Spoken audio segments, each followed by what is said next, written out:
What's going on, everybody? Welcome back to Auto Auction Rebuilds. We are here with your Monday Copart auction results. I know it's been a while, but I think we're getting things back on track here. A lot of you requested we get back to the auction results videos, so here we are, and this is all thanks to autoauctions.io.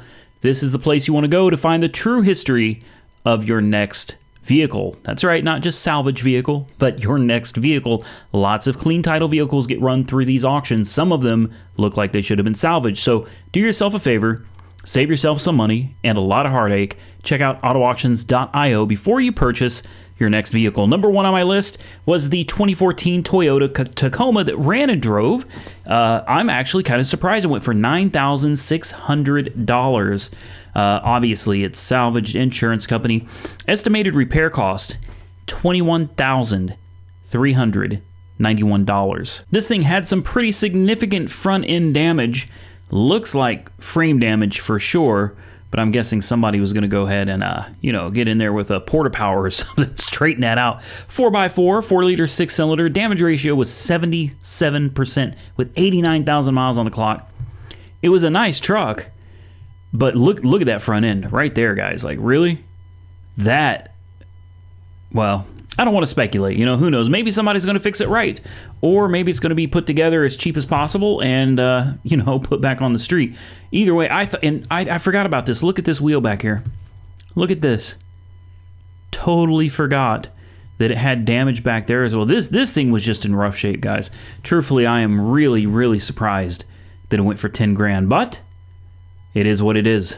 Next was a 2010 F-150. I remember this one very well. This is the one that had the hollow front bumper guard and the big wheels. It had lots of wires hanging out all over the place. It was a theft recovery, and as you can see, it was a good-looking truck in its day. I think this was it's a platinum. I see it right there. It's a platinum, so it's a well-optioned truck, but I mean, it's definitely older. 2010 with 163,000 miles on the odometer. It's missing some of the flares. There's bumper damage. There's paint damage. There's wires hanging out all over. And the door panel wasn't even attached to the door. When I opened the door to the truck, the door panel was still sitting as if the door was closed. This thing was so rough. Also was listed as hail damage as well. It sold for $4,650. They declined the offer. And looks like they have a current buy it now of $8,500. I don't know, you tell me. Do you think that's a good deal or a bad deal? Next, we have the 2003 Ford Mustang GT. This is a beautiful car, and I couldn't figure out what could possibly be wrong with it. If you guys saw the video, you already know what was wrong with it. Undercarriage damage to the extreme. Subframe damage, real bad. Damage to the rack and pinion. Wheels are all twisted out of shape. Look at this. See how that driver's side front wheel is turned toward the driver's side? Let's see if we can take a look at the passenger side wheel here. Yeah, you see the passenger side front wheel there is straight. Yeah, this thing had some problem. Beautiful car, though. One of the other big issues I had with it is it wouldn't start. You couldn't get it to do anything. And I'm sorry, without being able to get anything to turn on, to crank over, especially with the amount of damage on the undercarriage, I'm not interested in it. So it looks like they declined a $1,350 bid, has an $1,150 current bid on it with a buy it now $1,550. I guess that's not too bad. What was the mileage on this? 141? I'm looking right at the mileage here. Yeah, 141. Not bad. Next, we have a 2006 Nissan Sentra, and this is the SER. I was really interested in this one, and seeing what it sold for, maybe I should have got it. I don't know. What do you guys think? $600? I don't know. Let's take a look at some of the pictures. It was a good-looking car. Back window was shattered. Fender's got some damage. Oh, I remember. This one had roof damage. Look up here. That's right. I forgot. But you could still put a rear window in this thing and replace the windshield, and it'd be good to go. It was listed as a non-runner, right? And we got it fired up. It just needed to be jumped off the alternator instead of the battery. Now, honestly, it ran pretty good. It went forward and backwards. The clutch was definitely making a little bit of noise. Has 190,000 miles on it. So you know what? For an A to B car, I think $600 was a good price. And you guys remember the 2017 Tesla Model X, the one that was beeping constantly when I was looking at the Fox body Mustang at the Copart yard. It's almost as if the Tesla was trying to warn me when I was doing that video to stay away from the Fox body. It's like it was yelling at me from across the way going, hey man, hey, pick me, not the Fox body, it's junk. And I didn't listen. Instead, I proceeded to yell harshly at the Tesla, and eventually it shut up and was like, you know what? You deserve whatever you get. You deserve each other. You deserve each other. Well, there's no pictures on this for whatever reason. Mileage was 38,423. Had some damage to the passenger side. Looks like it sold to somebody in the Ukraine for $51,500. Estimated repair cost, $30,000. Next, we have the 2015 Chevy Silverado. A lot of you thought I should take a risk on this truck and buy it. It didn't have keys at the time. Very interesting because it says it runs and drives, engine starts, has keys. This was the theft recovery that I said most likely, if you got a key for it, would run. Yeah. This had the scratch on it. But look, if you look at the auction pictures here, you can clearly see there is no key in the ignition. There's no key wrapped around the steering wheel or the column. There's no key at all in this truck. So I'm not sure how it runs and drives. Miles were 98,000. That's not bad. It had the 5.3. Had a little bit of damage down the side. Nothing too major. Good looking truck. Good looking truck, guys. And it looks like on January 5th, the seller declined $14,000. Estimated retail value was $25,000. And unfortunately, the sales status says incomplete. So we have no idea what happened. Here we have what I assume was a repo. This is a 2013 Volkswagen Passat that we looked at. It was nasty. It had dings and dents and paint damage and just, it almost had to be a repossession. 140,000 miles on the clock. Yeah, okay, so you could see the sales history was around $2,000 for quite a while. Looks like they had this thing listed for over a month. December 22nd, it went to $1,400, and now it says that it sold for $150? No way. No way. No way. $150. I find that exceptionally difficult to believe. $150. Okay, it needed a door. Needed some paint work for sure. Interior was disgusting. Yeah, this one wasn't that bad. Dude, if I knew it was $150, I'd have gave $150 for this thing all day. Next, we have that 2010 W221, the S550, guys.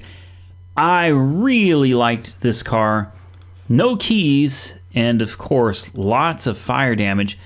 Still leaves me wondering if that fire damage was internal to the car or external. Something caught on fire next to it? Or did something in the car itself catch on fire? I don't know. I'm thinking, see if I can get a better picture right here. I'm thinking this was an external fire, guys. Either way, back to it. It had, what, 103,000 miles on it. No keys, so no run, no drive. Sold for $4,200. Next, the 2012 Honda Crosstour. Runs and drives, although I don't think it's going to go very far because it had no oil in it. And the transmission looked like it had a crack on it. Look at this thing. Look how it's squatting in the back. She was in rough shape. It may just be squatting because the tires are flat. I don't think so, though. I think it had some pretty serious undercarriage damage front and back. 94,000 miles on the clock, though. It looked okay. You could see from the picture there is something very wrong. Very, very wrong. Anyway, yeah, undercarriage damage, estimated repair cost $6,900, estimated retail value $10,000. So, sold for $2,400. And it sold first auction. I mean, not surprising, it's a Honda. Somebody might be able to fix that and put it back on the road. But again, my biggest concern was the transmission case being cracked. I really think with a few heat cycles, that thing's going to pop open, start pouring fluid everywhere. But either way, on to the next. A 2016 Ram 1500. I almost called it a Dodge. I'm still not used to calling it a Ram. It was a run and drive, and boy, she took a nasty hit to the back. She sure did. It's an estimated repair cost $15,000. Estimated retail value $21,000. So the damage ratio 73%. 5.7 Hemi. Pure sale. Yada yada yada. Look at this, guys. Take a look at this. Ooh. Ooh, man. Frame damage. The bed's destroyed. The cab has got damage. But it was a nice looking truck. It's a limited, right? Yeah, I think this is a limited. 115,000 miles, so she had a few miles on her. $9,200. She is gone. Last one on my list, 2010 Honda Civic, and I know you're probably sitting here going, wait a minute, what video was this one in? I missed it. You didn't miss the video, guys. I didn't get to show it to you. I ran out of time, had to leave.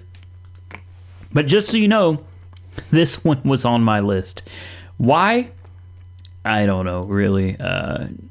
Look at this. Oh my goodness. Whatever hit this thing, it destroyed it. Those wheels look pretty good though. Paint job obviously needed some work. A little stick shift. I wonder what they got going on under the hood. A hot air intake. Okay. There you go. 150,000 miles. Ooh. Ooh, that is bad. All right, I think it's fair to say that car is destroyed. Estimated retail value, $3,200. Sales status, sold for $1,200. And it's crazy. This is what I don't understand. 4 years ago, this was a salvage car. Oh. And this is where AutoAuctions.io really shines. I didn't see this. But 4 years ago, this thing was at the auction. Let's see what it looked like 4 years ago. You wouldn't know. You wouldn't know. Uh-oh. Come on, give us pictures. All right, damage ratio 4 years ago was 113%, meaning this thing was done. It was done. Chances are, with it being that damaged, it probably did not get put back together very well. Ooh, it was nasty. Oh, wow. That is disgusting. At 122,000 miles on it 4 years ago. Yeah, fender apron was done. The core support was done. But chances are they probably just hammered some of it back out and put it back together, guys. Sent it down the road. I mean, you can do that. You can. I think it, if you're doing it for yourself, whatever, that's your business. But if you turn around and you sell it to somebody, I think at that point, that's not really cool. But you can see right here, damage ratio, 113%. Estimated retail value was $5,906. Estimated repair cost, $67.32. And with that, guys, I'm going to get out of here. I got a Copart walk around in the morning, and I'm leaving you with this Dodge Viper. And I don't think I'm really going to say much about it. I'm just kind of going to leave you with a question. I am considering doing something a little bigger than I've ever done on the channel before, and I've got my eyes open for the next big yet interesting thing. And it just so happens Daddy Doug did a video recently that caught my attention. And after watching that video, I have really been eyeballing one of these. Well, there's one right here. Now, ooh, I'm pretty sure that's, yeah, someone got hurt. Okay. Well, maybe it'll fetch a better price. Yeah, I'm pretty sure that's blood. 39,000 miles on this one. I mean, obviously it took a pretty good hit. I think the hood is sitting this way because it's not attached to the car anymore. Obviously undercarriage damage right here at the bottom. Let's see if we can go back to the front. But the car honestly looks pretty good. And this is not the factory top. This is that aftermarket double bubble top. The tires are all flat. I think it's going to have probably quite a bit of undercarriage damage. It's not a run and drive, but it is a start. So very sketchy, guys. Very sketchy. But I want you to comment below and tell me what, look right here, estimated repair cost is $1. That means if we buy it, we should be able to fix it for $1. All right, no, obviously that's not correct. But anyway, you go down here and you start looking at some of the ones that sold, and it gives you an idea of what these things sell for.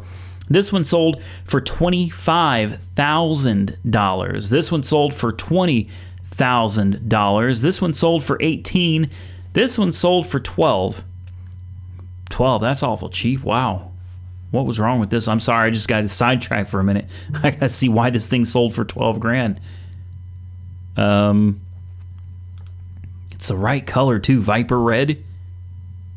Okay. It did have an engine fire, but I wonder how bad it was. Okay. You know, man, I don't know, guys. I am really thinking about trying a Viper. There's a 94, 20,000. It is not a run and drive, though. I really prefer something that runs.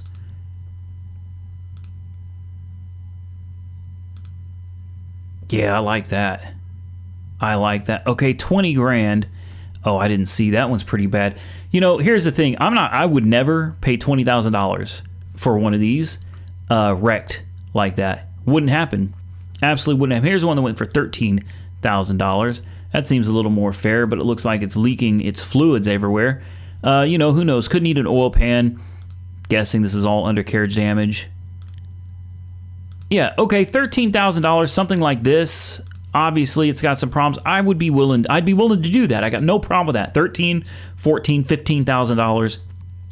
I could do that. That's a good risk. But $20,000 for one that doesn't run, that is far too risky for me. You can see it went over something right here. So, you know, maybe that's transmission. No, it's not transmission fluid. It's a manual transmission. I'm just kind of, the wheels are spinning in my head, guys. I'm hoping that would have been anything other than oil, but I think chances are that's probably oil. Yeah, that's most likely oil. Parts are kind of expensive for these, but you can buy one of these Vipers today, guys. I've been looking at them retail, and honestly, you can find them all day long for $35,000. This is the first gen Viper. It was the least safe. It was the most deadly Dodge Viper that there was, and I kind of like them. So if I can find one for a good price, I am definitely considering picking one up for the channel. But before I go and take that leap, I guess it'd be good to hear what you guys think. So do me a favor and drop your comments below and let me know if you'd like to see a Viper, a first gen. It's going to be a first gen Viper on the channel. If you want to, drop the comments, hit the thumbs up button, and I will see what I can do about making that happen. So I'm going to get out of here, guys. I hope you enjoyed the video. Stay safe out there, and I look forward to catching you all very soon in the next one.